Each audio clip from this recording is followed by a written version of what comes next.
Dans cette vidéo, je te présente 7 astuces qui vont te permettre de maxer ton HDV17 le plus rapidement possible.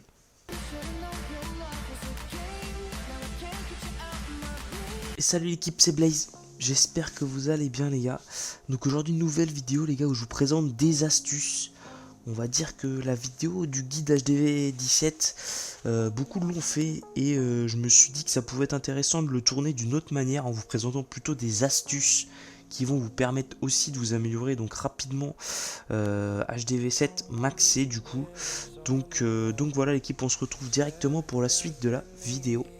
Donc la première astuce les gars que je vais vous donner, ça va être tout simplement de finir vos jeux de clans, ce qui va vous permettre donc d'obtenir le point bonus. Donc là voilà, je fais la morale donc pour vous donner l'astuce alors que j'ai pas fini. Je vais finir donc juste après la vidéo les gars.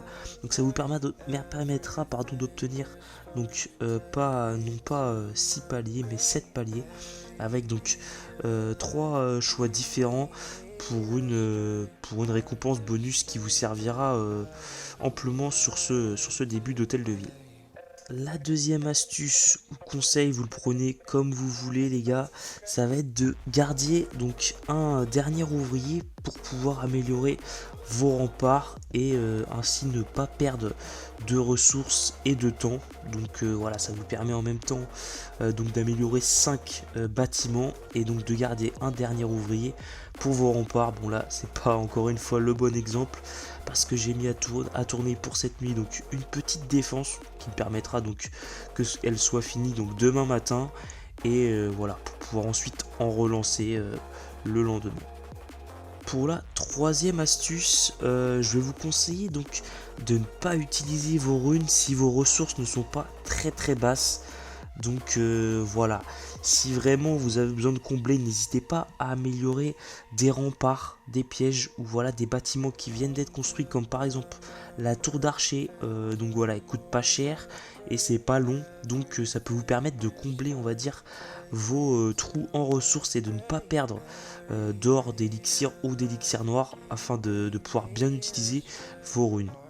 Pour la quatrième astuce, donc ça va être simple, ça va être d'utiliser donc vos médailles de raid et de prendre donc des potions de recherche. Donc là vous voyez que je suis en rupture, j'hésite pas à en prendre dès qu'il y en a de disponibles et je prends aussi les potions de familier étant donné que je n'avais pas tout maxé, mais voilà les potions de recherche en priorité. Et si jamais vous avez fini votre labo, ensuite vous répatriez donc sur les minerais et voilà ça fera vraiment le taf et c'est un conseil plutôt très important parce que très peu savent.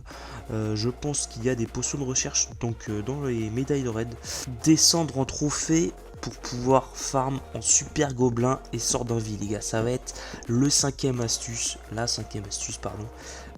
Donc voilà, vous voyez comme moi, donc je suis en ligue champion 1, ça me permet enfin c'était plus facile donc pendant le hammer jam, mais ça permet quand même de farm beaucoup plus facilement et d'enchaîner beaucoup plus les attaques. Bon là vous voyez que j'essaie de remonter en trophée et que je suis en ED, mais voilà, je vous conseille fortement de farm avec donc du super gobelin, du sort de saut et d'un vie pour aller chercher donc les ressources ennemies et avoir le maximum de ressources possibles pendant ce début d'hôtel de ville.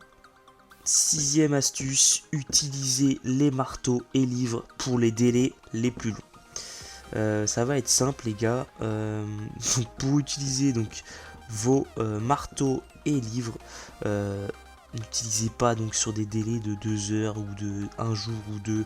Attendez voilà plutôt des longs délais comme celui-ci, 11 jours pour les utiliser. Sinon ça vous perdra un peu de son utilité et voilà, vous perdrez également du temps puisque les délais donc de 16 heures ou de quelques jours, c'est très rapide comparé à certains bâtiments. Septième et dernière astuce les gars, rentabiliser le up des héros en lançant tous les héros en même temps et les booster avec des potions d'ouvriers achetées donc en médaille de ligue. Donc les gars, ça va être simple, je vais vous faire un peu en deux parties, vous expliquer pourquoi lancer les 4 héros en même temps et pourquoi avec des potions d'ouvriers acheter avec vos médailles de ligue.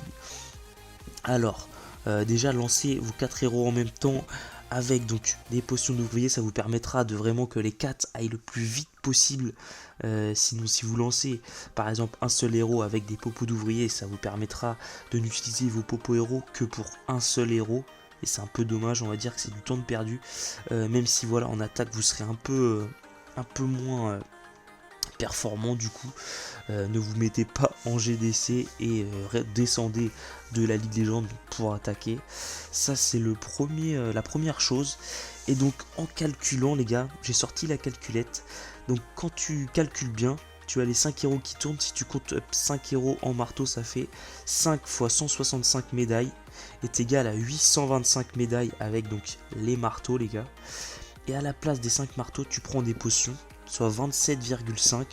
825 divisé par 30 est égal à 27,5, ça te fait 27,5 potions x 10 heures de travail x 6 ouvriers est égal à 1650 heures de travail, soit 68,75 jours. Donc les gars, le plus rentable avec vos médailles de ligue, ça va être tout simplement les potions d'ouvriers. Donc même si ça n'a pas l'air, ça a l'air un peu bête, je vous conseille vraiment et fortement de prendre les potions d'ouvriers à la place donc des marteaux en ligue de clan. Sur ce l'équipe, ça va être la fin de la vidéo, j'espère qu'elle vous aura plu. Voilà, je trouvais ça plutôt intéressant de vous faire cette vidéo. J'ai trouvé cette astuce plutôt sympathique. Je pense qu'elles vous aideront quand même pas mal. N'hésitez pas à me dire en commentaire si vous voyez d'autres choses ou si vous comprenez pas forcément toutes mes astuces. Et sur ce l'équipe, on se dit à la prochaine. C'était Blaze, ciao ciao.